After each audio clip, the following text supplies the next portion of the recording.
Fountain of Tears is a sculptured dialogue of suffering between the crucifixion and the Holocaust. The Fountain of Tears is a wall, 60 feet long and 12 feet high. It has 7 panels made of Jerusalem stone and 6 pillars of field stones. Facing each one of the panels are 7 life-size bronze figures. The title, The Fountain of Tears, is taken from a verse in the Bible from the book of Jeremiah. The prophet is crying out to God, "O Lord, that my head were a spring of water, and my eyes a fountain of tears, that I would weep day and night for the slain of my people." The 7 panels are high-relief sculptures, each depicting a different crucifixion scene. Each crucifixion panel relates to each one of the last 7 statements spoken by Jesus in the last moments of his life. The 6 pillars of stones act as dividers between each of the 7 panels. These pillars represent a memorial to the 6 million Jews who perished in the Holocaust. The 7 bronze figures symbolize a Holocaust survivor. His head is shaved, and he is dressed in the striped clothes of the concentration camp. Each figure is responding and identifying to each word spoken from the crucifixion. There is also water that very slowly trickles over the pillars of stones, symbolizing the tears from the cry of Jeremiah. The water from each of the pillars is channeled out of the courtyard to irrigate 6 olive trees. At the south end of the courtyard is a sculpture called Gethsemane. This depicts the struggle over the cup of suffering, the beginning of the crucifixion. At the opposite end of the courtyard are 2 sculptures, the butterfly and the empty cup, both symbolizing resurrection. All of these elements come together to tell a story, to relate a possibility, to ask a question. Could the crucifixion and the Holocaust have something in common with each other's pain? Now, it has been said over and over again historically that the suffering of the crucifixion actually created the suffering for the other, the Jewish people, in the Holocaust. So it is important to understand the process of artistic creation in this work in order to understand its communication. The artist has taken these last 7 words of Jesus and has done a creative meditation on each one to see if there is identification which would somehow connect the 2. The artist, Rick Winnicke, is originally Canadian. He came to Israel as a 21-year-old drawn by his fascination with the rising of the Jewish state out of the ashes of the Holocaust. He sees himself as a believer in Jesus and has lived in Israel now for over 30 years. He deeply understands the conflict of the crucifixion and the Holocaust that he has brought together in this work.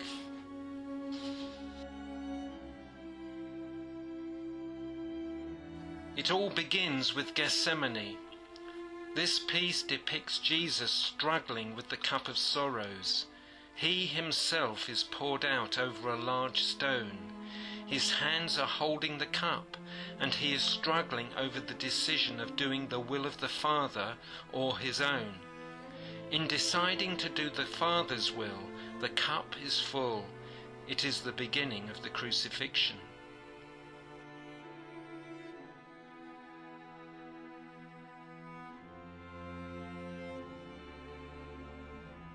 The first panel is, "Father, forgive them, for they know not what they do." The figure representing Jesus crucified is making a declaration. His hands are open and his face is intentional. In these words, he is creating a covenant of forgiveness. The figure representing the Holocaust can identify to being killed violently, intentionally. but can he forgive or even ask God to forgive? He struggles. He clutches his heart and leans into the stones that symbolize the perished. The survivor fears that if he forgives, will those who were killed be forgotten?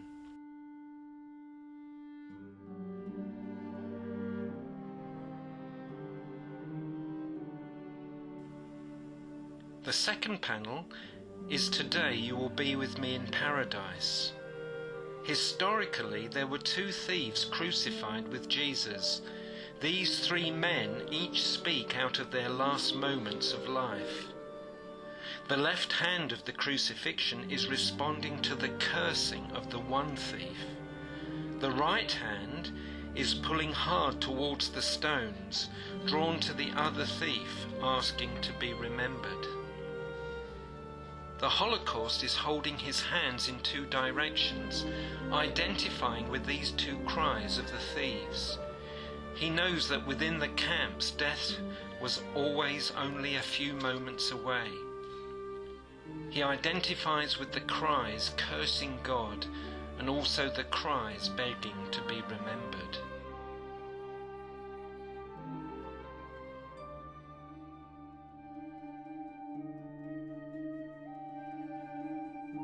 The third panel is "Mother, this is your son. Son, this is your mother." The sense on this word is the creation of an unnatural relationship being formed out of intense suffering. From the crucifixion, Jesus is asking John, his closest disciple, to carry Mary as if she is now his mother. Therefore, John becomes, as it were, her son. The figure of the Holocaust is carrying a heavy cloth that has the surreal woman's figure interwoven into the folds. From the suffering of the Holocaust, the survivor carries forever an unnatural relationship to the 6 million who perished.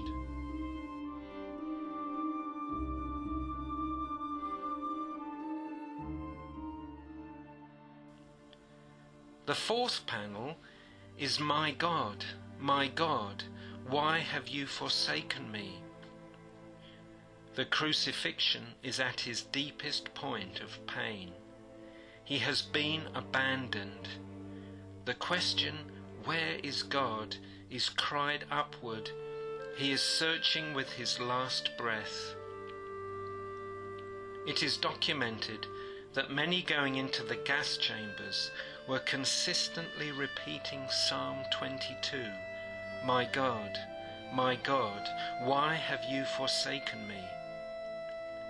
The Holocaust survivor is throwing his arms behind him, throwing himself and this word through time. Where was God? In this panel, the identification between the crucifixion and the Holocaust is so strong that the figure crucified also has his head shaved and his arm numbered.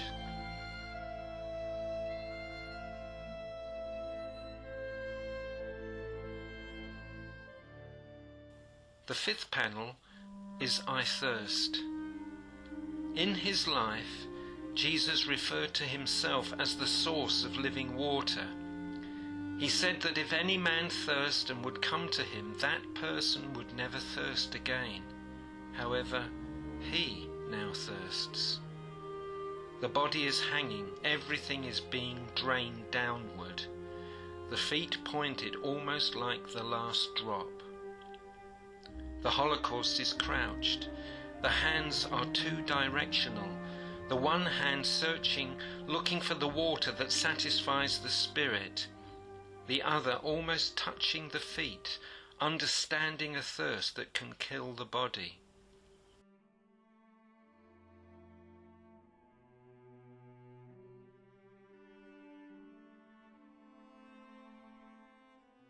The sixth panel is "It is complete." In this there is another declaration. The face is serious and intentional. The hands are covering nail heads. His work is finished. The primary place of Jewish identity and history before the war was Poland.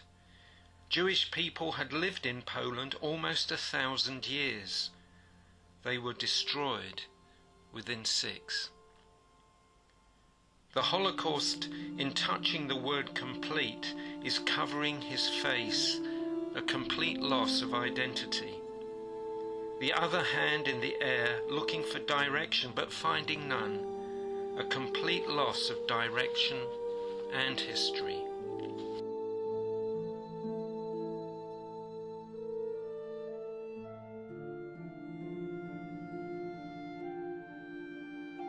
The 7th panel, into your hands I commend my spirit.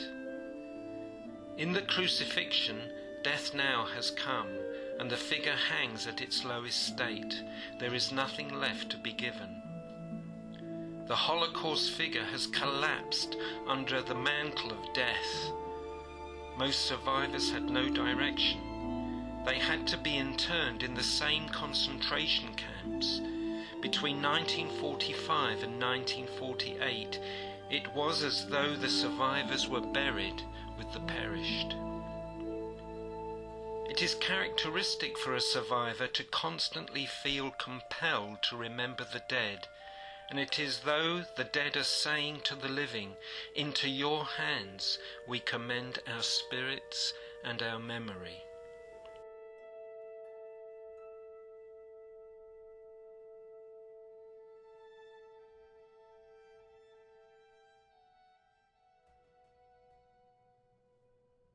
The butterfly. This piece was inspired by a book of children's poetry from the Holocaust called "I Never Saw Another Butterfly." The child is on the inside of the crematorium, cut off, abandoned.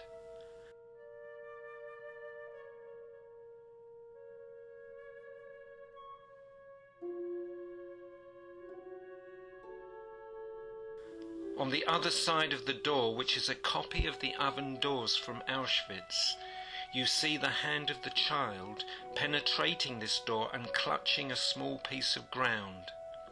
From the crematorium, they possess the land, but like the butterfly, they never see it.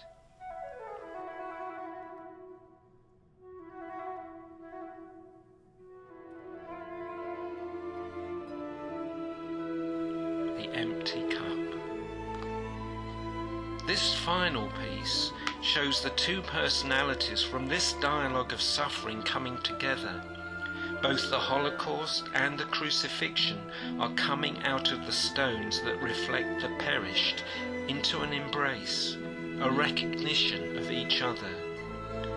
They are both under the shadow of the cup of sorrows, once full, now empty, drunk by both.